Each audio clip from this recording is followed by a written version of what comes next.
Hello guys, panibagong araw, panibagong vlog. Ito nga yung 4 days, hindi pa na before ng event ang ating 18th birthday. Hindi pa na-confirm si client pero naka-pencil booking lang po siya.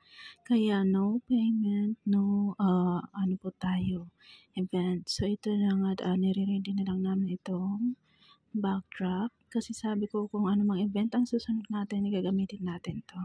So ako naman landa ng gagawa na ng satin flowers pa, kumbaga i-ready ko rin siya para sa Mother's Day.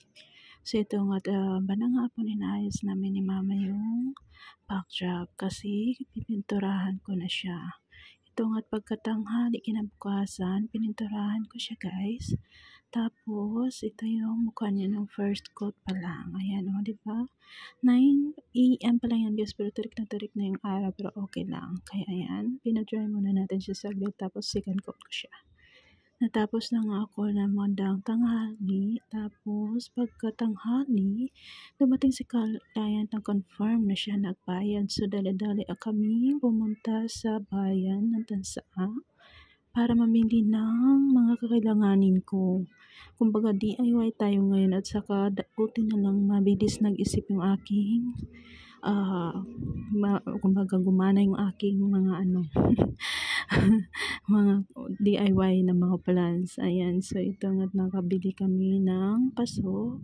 Kumbaga mag DIY tayo ng paso na malaki. Ito yung para pang centerpiece. Dalawang pare siya ng dalawang design na maliit na paso. Napili ko itong green. White sana kaso wala na ibang kulay kaya ito lang green. Sabi ko matching naman doon sa ating team na floral. So ito nga at ganyan yung mukha niya. I-glue stick ko lang yan. Gamit ang ating glue gun. Didikit na po siya.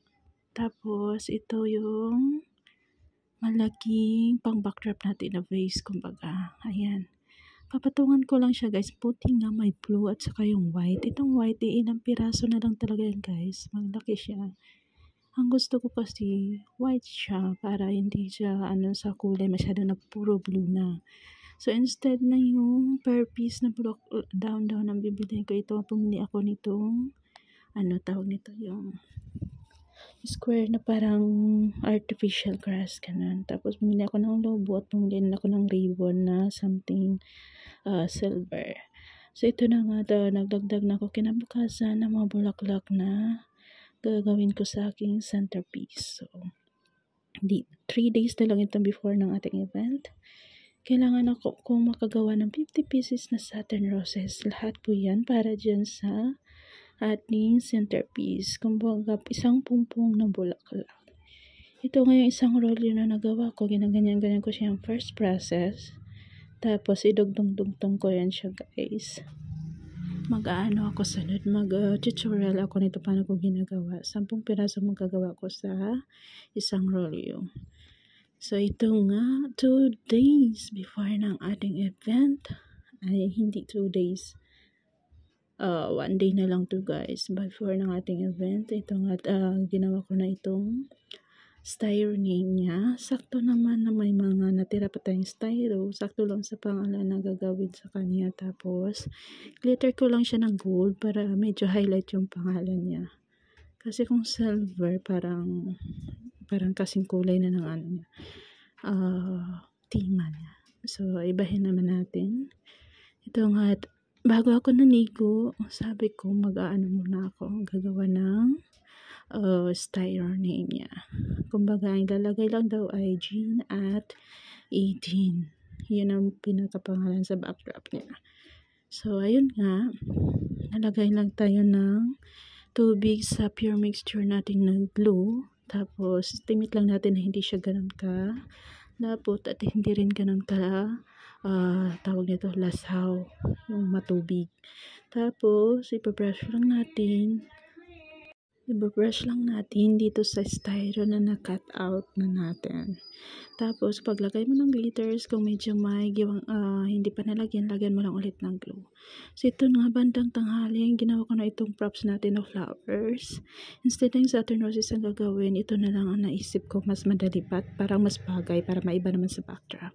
So pagkagabi, nagsimula kami instead na 5 PM, nakasimula kami ng I think 7 na guys. Kasi nga tinapos ko yung mga dapat ko tapusin, tapos nag-ready ng gamit. Tapos yung tent kasi natin kailangan mauna siya ma-install bago tayo susunod. So, sakto-sakto pagdating naman dito na-install na yung tent. Kinabukasan, ito nga't maaga na naman kami, mga 9 AM to guys. Umuwi kami ng 12 midnight. Tapos, natulog. Kaya inamaga, naggawa ulit ako ng mga bulaklak, dagdag. Yung giant flowers. Tapos, ito nga yung nagawa namin nung nakarang gabi. Yan. May tauhan akong pinagawa ko yung ceiling. Tapos, ako na yung excuse me, ako na yung nasa buffet na gumawa. Pati yung pinaka-backdrop ng buffet. So, ito na nga ang look ng ating event. Kumbaga, natapos kami guys, 5 PM. Kumbaga, ulan, init pa to siya guys na panahon na yun. Tapos, nung pagdating namin, medyo may tubig pa yung tent. Kailangan naman matanggalin yung tent kasi pag hangin siya, nababasa yung loob, yung mesa. Hindi kami makapag-set up ng mga cover.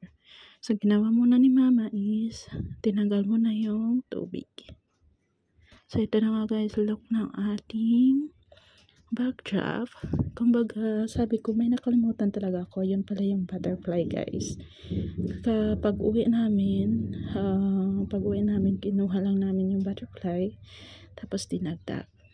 So, ito na nga yung 18 roses. At ito na yung 18 candles niya provided ni client. Inayos ko lang dyan. Tapos, ito yung freebies ko sa kanya.